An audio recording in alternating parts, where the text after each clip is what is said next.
ធ្វើបុណ្យដើម្បីបានវិញ្ញាណគឺជាសេចក្តីទុក្ខញាតិប្រធរជាទីស្នេហារាល់ពេលដែលយើងធ្វើបុណ្យធ្វើទានតើយើងតែងតែបួងសួងសុំអ្វីខ្លះមនុស្សភាគច្រើនតែងតែបួងសួងសូមឲ្យជាតិមុខបានកើតជាសេដ្ឋីសូមឲ្យបានឡើងឋានសួគ៌ឬ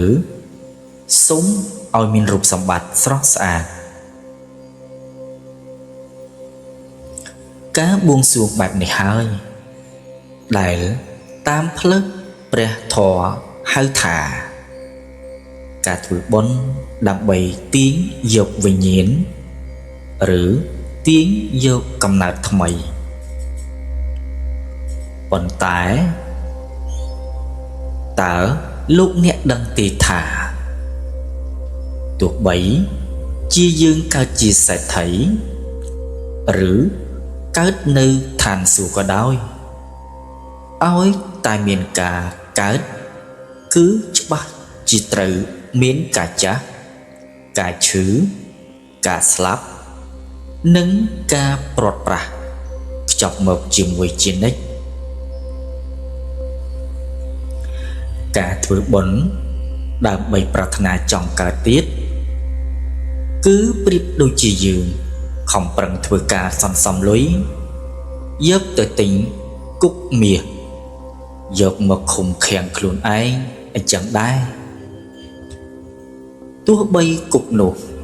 ធ្វើពីមាសក៏វានៅតែជាគុកដែលធ្វើឲ្យយើងរងទុក្ខដដែលអ្នកមានបញ្ញា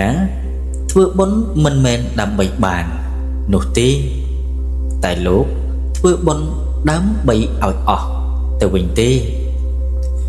ធ្វើទានដើម្បីឲ្យអស់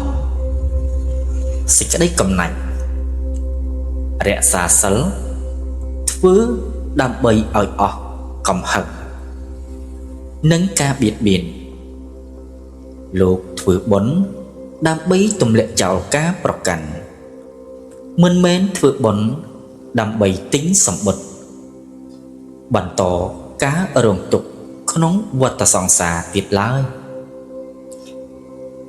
Channel ធំមកសត់សូមឲ្យការកសាងកុសលរបស់លោកអ្នកក្លាយជាស្ពានចម្លងឆ្ពោះទៅរកសន្តិភាពផ្លូវចិត្តដ៏បរិបូរណ៍សូមអរព្រះគុណ